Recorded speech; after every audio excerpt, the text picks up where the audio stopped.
Hello everyone. Polity की series का next lecture हम डिस्कस करने जा रहे हैं। ये first of all historical background जो पहला चैप्टर है लक्ष्मीकांत का, उसका लास्ट लेक्चर होगा। इसके बाद हम सेकंड चैप्टर डिस्कस करेंगे और वेरियस प्रोविजन देखेंगे। आज हम इंडिया इंडिपेंडेंस एक्ट 1947 के बारे में डिस्कस करेंगे, कैसे क्लीमेंट एटली ने इसे अनाउंस किया और ब्रिटिश पार्लियामेंट ने एक लॉ इनेक्ट किया, पार्टीशन हुआ इंडिया का, ब्रिटिश रूल का एंड हो गया और प्रिंसली स्टेट को ऑप्शन दे दिया गया कि आप इंडिया और पाकिस्तान किसी को ज्वाइन कर सकते हो और हर डोमिनियन अपना एक कॉन्स्टिट्यूएंट असेंबली बना सकता है। ठीक है, पहले हम इसका कुछ बैकग्राउंड देखेंगे। उस बैकग्राउंड में क्या क्या प्रोविजन हुए, देखो। पहली चीज आप ये जान लो, फर फेब्रुअरी फरवरी 20 1947 को क्लीमेंट एटली जो ब्रिटिश प्राइम मिनिस्टर थे, उनने अनाउंस कर दिया कि हमारा जो रूल है, जो ब्रिटिश रूल है, वो एंड हो जाएगा जून 30 1948 को। अब जून 30 1948 जो लास्ट डेट डिसाइड की गई, ये ट्रिगर कर गया कॉन्स्टिट्यूशनल रिफॉर्म के लिए। और इसने ही ट्रिगर किया कि मुस्लिम लीग और तेजी से डिमांड करने लगा, किस चीज की? पाकिस्तान की। ठीक है, ये पाकिस्तान की डिमांड जैसे जैसे हमने पहले डिस्कस किया कि कम्युनल इलेक्टोरेट पब्लिश किया गया, सेपरेट इलेक्टोरेट आया, इसकी वजह से बढ़ती चली गई। दूसरी चीज क्या हुई? कैबिनेट मिशन जो था, जो आया था 1946 में, वो फेल हो गया। कैबिनेट मिशन ने क्या कहा था कि कोई भी पाकिस्तान नहीं बनेगा, सबकी एक ही कॉन्स्टिट्यूएंट असेंबली होगी और वही सारे प्रोविजन डिसाइड करेगी। तो इस ये मुस्लिम लीग की डिमांड के को फेल्ड करता था। उसके बाद तीसरे पॉइंट में क्या हुआ, जून 3 1947 में क्या हुआ, माउंटबेटन प्लान आया। अब माउंटबेटन प्लान ने क्या किया, पार्टीशन को एक्सेप्ट कर लिया। अब जब पार्टीशन को एक्सेप्ट किया गया, तो इसके इससे पहले तो कम्युनल वायलेंस हो ही रहे थे, मगर पार्टीशन को एक्सेप्ट करने के बाद कम्युनल वायलेंस और बढ़ गए, अफरा तफरी मच गई। एक जगह से दूसरी जगह जाने का, बहुत ज्यादा जाने के लिए बहुत ज्यादा लोग उतावले होने लगे।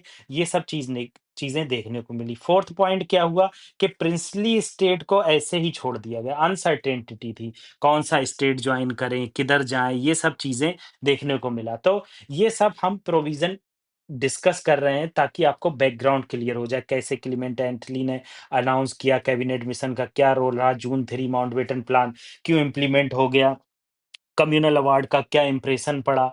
इसके बाद हम देखेंगे कि एक्ट के बाद क्या हुआ, किस तरह से दो डोमिनियन आए, पार्टीशन और मास माइग्रेशन हुआ, ये सब देखेंगे। तो पहले हम प्रोविजन डिस्कस कर लेते हैं इंडिया इंडिपेंडेंस एक्ट 1947 की। देखो, पहले ये चीज जान लो आप कि हमने ये आपसे डिस्कस कर दिया है कि फरवरी 20 1947 को जो लिबरल ब्रिटिश प्राइम मिनिस्टर थे, क्योंकि ये लिबरल पार्टी यहाँ आ चुकी थी, आप ये याद रखना, मेंस में ऐसी चीजें यूज होती हैं। उन्होंने अनाउंस कर दिया था कि हमारा ब्रिटिश रूल जो है जून 30 1948 48 तक है। इसके बाद जो है हमारी रिस्पॉन्सिबिलिटी खत्म हो जाएगी और हम अपनी रिस्पॉन्सिबिलिटी इंडियंस के हैंड में ट्रांसफर कर देंगे। मुस्लिम लीग ने जैसे ही ये अनाउंसमेंट हुआ, उसके बाद मुस्लिम लीग ट्रिगर हो गए बहुत सारे एजिटेशन के लिए, और बहुत ज्यादा डिमांड होने लगी पाकिस्तान के लिए और इंडिया के पार्टीशन के लिए। अब जून 3 को मैंने जैसे बताया, माउंटबेटन प्लान आया। माउंटबेटन प्लान ने क्या है, एक्सेप्ट कर लिया। माउंटबेटन प्लान ने एक्सेप्ट कर लिया कि पाकिस्तान बनना चाहिए। उसके बाद कांग्रेस और मुस्लिम लीग के द्वारा ये एक्सेप्ट किया गया। उसके बाद 15 अगस्त 1947 को इंडिया को आजादी मिली। तो अब हम इसके कुछ प्रोविजन देख लेते हैं। पहला प्रोविजन क्या हुआ कि ब्रिटिश रूल एंड हो गया। ठीक है, और इंडिया दोनों को इंडिपेंडेंस मिली और इंडिया एक सॉवरेन और इंडिपेंडेंट स्टेट बना। यहाँ सॉवरेन का मतलब होता है कि आप अपने डिसीजन सेल्फली ले सकते हैं, किसी अदर कंट्री का इंटरफेरेंस बर्दाश्त नहीं होगा। पब्लिक जो है वोट करेगी, वो अपने रिप्रेजेंटेटिव चूज करेगी। ठीक है, अब इससे दो डोमिनियन डेवलप हुए, पाकिस्तान और इंडिया। ठीक है? और ब्रिटिश इसमें एक ऑप्शन और था कि ब्रिटिश कॉमनवेल्थ से आप निकल सकते हो, ये ग्रुपिंग थी। जैसे जहाँ-जहाँ ब्रिटेन की कॉलोनी रही थी, तो वो कंट्रीज़ डेवलप हुई थी। जो-जो कंट्री डेवलप हुई थी, उसके नाम पर एक ब्रिटिश कॉमनवेल्थ बनाया गया था।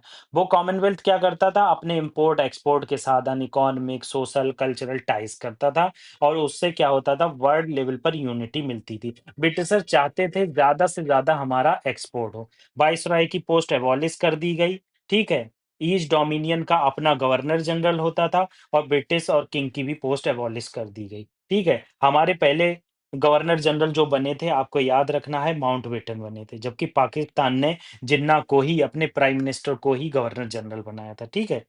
अब ब्रिटिश पार्लियामेंट ने क क्या कहा? Empower the constituent assembly frame adopt constitution to respective nation any act, मतलब ये कह रहे हैं कि आप ब्रिटिश पार्लियामेंट का कोई भी एक्ट अभी यूज कर सकते हो एज अ सेफ्टी के लिए, as a law and order के लिए। अगर आप चाहो तो उसे रिपील कर सकते हो क्योंकि आप इंडिपेंडेंट एंड सॉवरेन बॉडी बन चुके हैं, ठीक है?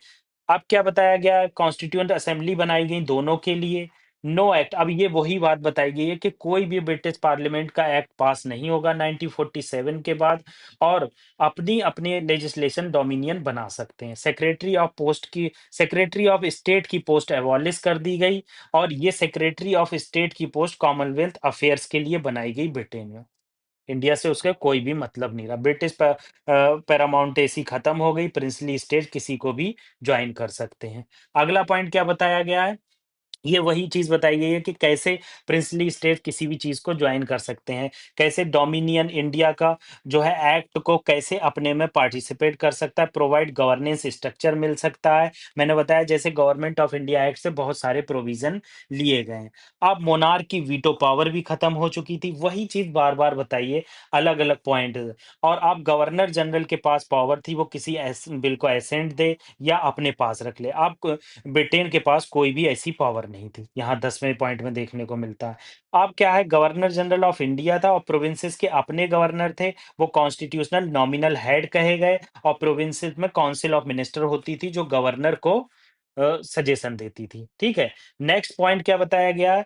डिसकंटिन्यू अब सिविल सर्विस के लिए भी अपॉइंटमेंट डिसकंटिन्यू हो गए। अब नई सिविल सर्विसेज आई, इंडिया ने अपनी बनाई, पाकिस्तान ने अपनी बनाई। मैंने जैसे बताया फर्स्ट गवर्नर जनरल हमारे जो थे लॉर्ड माउंटबेटन बने और इंडिपेंडेंट इंडिया के first prime minister Jawaharlal Nehru बने। कॉन्स्टिट्यूएंट असेंबली 1946 में बनाई गई थी और वो पार्लियामेंट की एज़ अ पार्लियामेंट भी वर्क करती थी। ठीक है? आगे हम देख लेते हैं। अब इंटरिम इंटरिम गवर्नमेंट, ये जब कैबिनेट मिशन आया था तो उस समय इंटरिम गवर्नमेंट बनी थी। इंटरिम गवर्नमेंट क्या थी? इसमें पाकिस्तान के जो लोग थे जो डिमांड कर रहे थे उसमें मुस्लिम लीग के भी मेंबर थे और इंडियन डोमिनियन के जो मेंबर थे वो भी थे।